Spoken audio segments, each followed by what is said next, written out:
Doing it guided with people that are professionals, I feel like really increases the chances of having that mystical. And it was like the Manchurian Candidate. Listen, what you're about to hear is gonna shock you. Jada Pinkett Smith's collapse didn't come out of nowhere.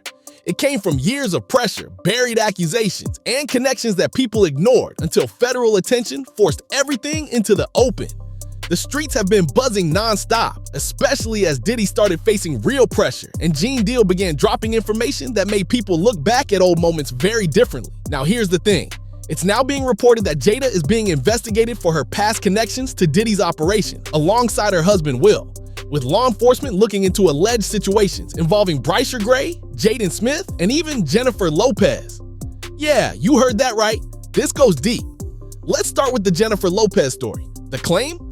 While Diddy was dating Jennifer Lopez, he believed Will and Jada were making advances toward her. The situation supposedly got so tense that Diddy thought a fight might break out. And you know who witnessed all of this? Gene Deal.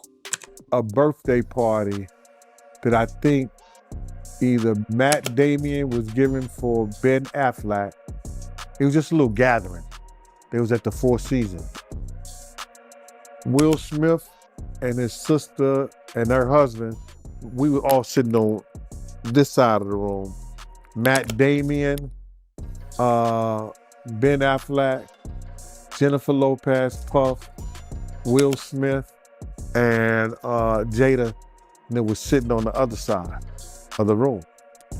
So I know Puff so well that he stood up. When he stood up, he walked and did his arm some kind of way, like, and then he went like this, you know, like, and I went over towards him. I know to go over there towards him.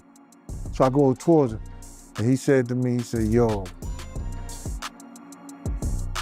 I think Will and Jada is trying to scoop up Jennifer. I want you to stay close, because I'm going to snuff him. So yeah, Diddy literally thought he was about to fight Will Smith over Jennifer Lopez. That story only added fuel to the larger conversation about Will and Jada's unconventional relationship. And you know what? Jada herself confirmed that their marriage had been far from traditional. In her book, she revealed that she and Will had quietly separated back in 2016, long before the public knew anything was wrong. There are so many surprising things in the book, but the thing that surprised me the most, that I actually had to reread it because I said, is this true? Right. Was that in 2016, you and Will decided that you were going to live completely separate lives. Yes. It was not a divorce on paper, Right. but it was a divorce. So from the year 2016, which is 7 years ago now, Yes. y'all have been apart. Yeah. Will later explained that neither of them believed it was their job to make the other happy. Each person was responsible for their own fulfillment, and then they would come together from that place. He said divorce was never the plan. Instead, they agreed they would stay together and figure things out, no matter how uncomfortable it became. Will later opened up in interviews about his memoir and that GQ cover story. And guess what he admitted? Both he and Jada had explored other relationships during different periods of their marriage. Now, because of this, many people have been speculating that these two actually had a very unconventional lifestyle that led to them not only participating in certain activities, but also potentially harming others emotionally and physically. We'll discuss that in length later in the video. The public already knew about Jada's relationship with singer August Alsina, which she openly discussed on Red Table Talk in 2020. But later, another controversial topic came up involving Jaden Smith. On the show, Jada revealed that she had introduced him to alternative mental health treatments years earlier while dealing with her own depression. Jaden explained that his curiosity led him to research plant-based therapies that some believe help with emotional healing. Plant-based therapies meaning psychedelic substances. That's right, folks. She got her own son involved with these substances. Not only does it help you feel better, but it helps you solve the problems of how you got there in the first place. It was always in my head talking, telling me what I was and what I wasn't. And for the first time, I had like a ego dissolution where I was like, that was the moment that really changed me. You get to a place in your life where you're blocked by something, whether it's a trauma, whether it's your emotions, your ego, not being able to express yourself. And then I feel like psychedelics are a way to tear down that wall and see what's beyond it. Doing it guided with people that are professionals, I feel like really increases the chances of having that mystical. Now, it should come as no surprise to you that Jaden Smith has allegedly not only moved out of his parents' house, but he's legally broken free of his parents. Why would his son want to escape from his parents? Yes. What are you saving for? I'm gonna buy my parents' house. Mm-hmm. You're gonna buy your parents' house from them? From them, yes. Okay. Will they then stay there with you? No, I'm gonna give them a little apartment.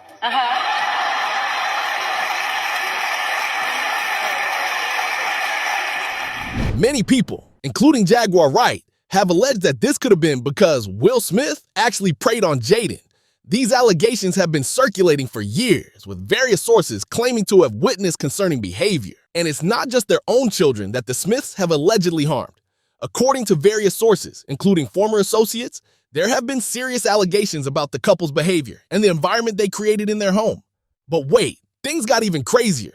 Bilal publicly challenged Jada. He claimed he warned her. If she didn't take legal action against him, he would release everything he had seen. When no lawsuit came, he said he followed through by filing his own. Not long after, Bilal left the United States. Aired that last interview of me tearing Jada to pieces. That was insane. Yes. I felt uncomfortable because I was like, I don't know what this beef is. Yeah. Well, You called her a dope fiend. Yeah, I called her bald-headed dope fiend, without question. I told her she better sue me because she said to TMZ when they asked her when she left the Breakfast Club. Yes. She looked. They was like, well, what do you got to say? And she was like, we're suing. And I was just like, okay. Right. That's been about 2 years. Yeah, and we haven't gotten a lawsuit yet. No. Yeah, the only person we got sued by during that year was Kevin Hart. And I was involved with that, which was crazy. And that lawsuit is nowhere to be found. Right, absolutely. Okay, absolutely. right. So, absolutely, with no merit. So what's crazy is that Jada did the Breakfast Club, just for people who don't know or want to go back and see it, because it's been 2 years since I've been seen or heard of or anything. Yeah. Jada responded to your first global, the first global interview that I did with you. That was a global interview. Yes, it went all over the world. It was in Arabic, I saw it. Yeah, it's India, everywhere. So I talked for 2 hours. Okay. And I said some pretty, what some people may think to be outrageous things, but I knew them to be true and had the evidence to be, to show that it was true. So from that, that's when Jada responded out of anger, not out of knowledge, wisdom, and understanding. Because for her to be a global iconic superstar, you rushed to the Breakfast Club to say, number one, that I extorted you. There was a money shakedown. You said you didn't have all the facts. So that puts you in legal jeopardy right now. You said all the facts will come out. None of the facts came out, right? So now you, Will, and yourself are in legal jeopardy. Multiple sources have alleged that troubling behavior played a role in Jaden Smith's decision to seek legal independence from his parents at a young age. These claims have been part of a broader pattern of allegations against the Smith family. Fernando, that would drive me around. In Colombia, everything's cheap. So he'd drive me around, run errands, do everything that I need to do. Kind of like an assistant, right? So we're pulling up to my apartment in Colombia. And when I pull up to my apartment in Colombia, there are a bunch of guys with two guys with black pants and white shirt, Scientologist outfits, right? Not saying they're Scientologists, who knows? Right? And then there was another guy who I found out to be a private investigator, and they were by my house. So I told him to drive past, right? So he drove past, he parked. And I'm like, damn, why are they in front of my house? But the crazy thing before that, somebody sent a picture of the front of my door in my apartment and texted to me from a number, right? With nothing. So I put two to two together. I'm like, damn, they might be out to get me, right? So we're driving one afternoon, and while we're driving through that afternoon, a car pulled up with a guy with a mask on, right? And tries to run my boy off the road. So he's trying to not, because in Colombia, you have a lot of freeway parts, but you also have a part like there's no barriers. So you could, somebody make a wrong turn, you down there. Because it's mountainous. Yeah, so the car is, so my assistant trying to hitting the other car so we don't go on a barrier. So the guy put the gas on, boom, right? One of the people that I saw, even with the mask, I'm able to see it was one of the people that was at my apartment.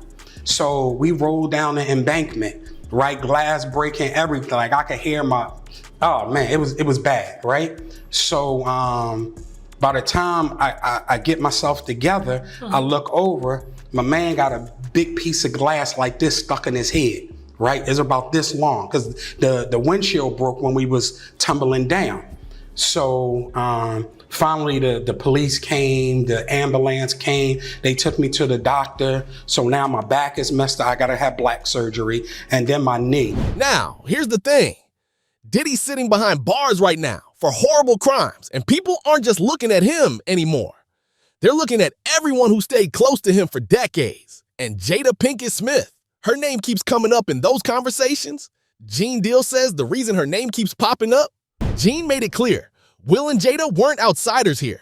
They moved in the same elite circles as Diddy for years. The same private parties, the same industry power rooms, the same tight social environment where, according to multiple insiders, things happened that never made it to the public. Now, when they started talking about the possibility that the person might not even be black, Gene said that made perfect sense too. Why? Because Diddy wasn't limited to one circle. He was deeply connected to high-level Hollywood figures outside hip-hop. If he's bigger than Diddy, and he's not none of the names that I said, probably so. But then they say he was young too. Yeah, they say he was young. Let me get his name right. I hope it ain't the Bieber. I hope it's not the Bieber. That's a good one. It might be him. But if they saying that the guy is young and he's an A-lister, I can't think of that many black people, man. Right. Not at all. And somebody that's more powerful, more of a celebrity than Diddy. You understand what I'm saying? If they were saying somebody that was more celebrity than Diddy, he was an A-lister, he was younger. You know what I'm saying? And if he's not black, it would have to be the Bieber. That's his name, Bieber? They said I got that wrong too. Justin Bieber. The fact that Bieber, Will Smith, and Diddy all cross paths in private industry spaces only adds to the concern. This is where Jaguar Wright's allegations truly reveal what the Smiths are like. Jaguar has long argued that Jada's influence over Will didn't exist in a vacuum. The way Jaguar sees it, Jada was deeply embedded in the same power structures as Diddy, structures where behavior that would shock the public was treated as normal behind closed doors. When Jaguar spoke about the Chris Rock incident, she said Will didn't act on his own emotions. She said he laughed at the joke like everyone else. What changed everything was Jada's reaction. No, something didn't make him snap anything. He laughed at that bad joke that Chris said like everybody else. And then Jada looked at him and it was like the Manchurian Candidate. Not the Manchurian. Not the Manchurian, God damn it.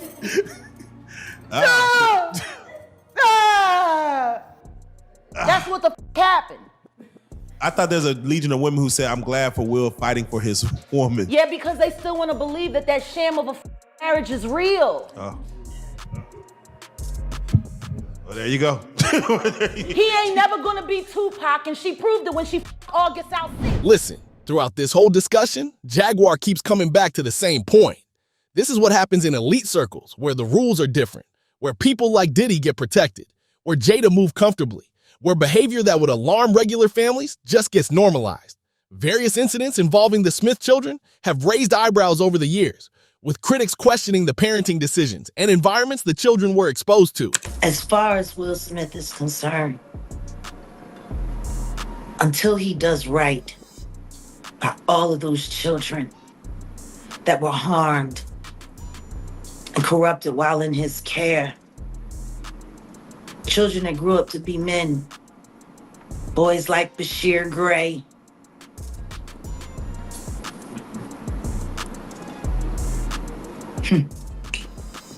August Alsina, your own son.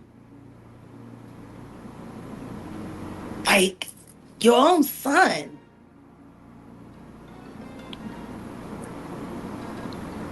Do people forget about that voice clip that I played from Brother Bilal? Hey. Has anybody seen Bilal? Come on. I asked him, didn't I ask for him last year? Come on. Where's Bilal? Is he missing with Cuba? Have they all moved to Bali with Russell Simmons and Kevin Love? Jaguar then focuses on patterns. She points out how certain young men connected to Will Smith show drastic personality shifts over time. She mentions moments caught on camera, sudden public conflicts, emotional instability, and erratic behavior. To her, these are not isolated incidents. They are warning signs of trauma. She says what bothers her most about Bryshere Gray is that she believes he's still trying to win approval from the very system that damaged him. Want to know the thing that bothers me most about Bryshere Gray?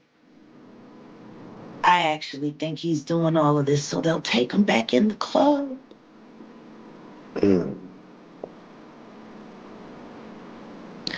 And they're not.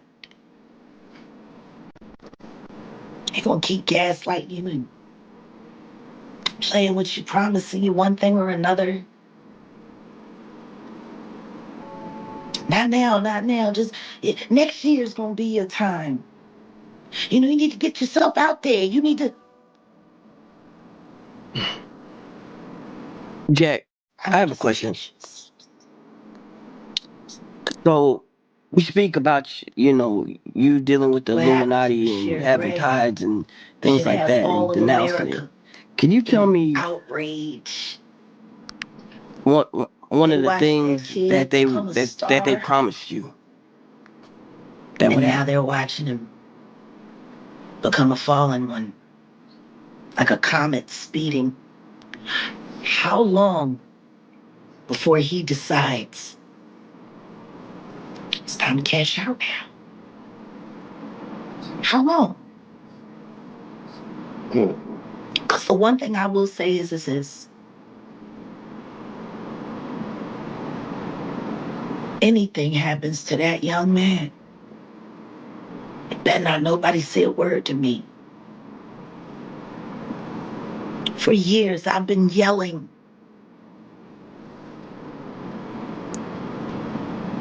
Salute to Moran Morelli. He actually talked about it the other day. Talked about how troubling.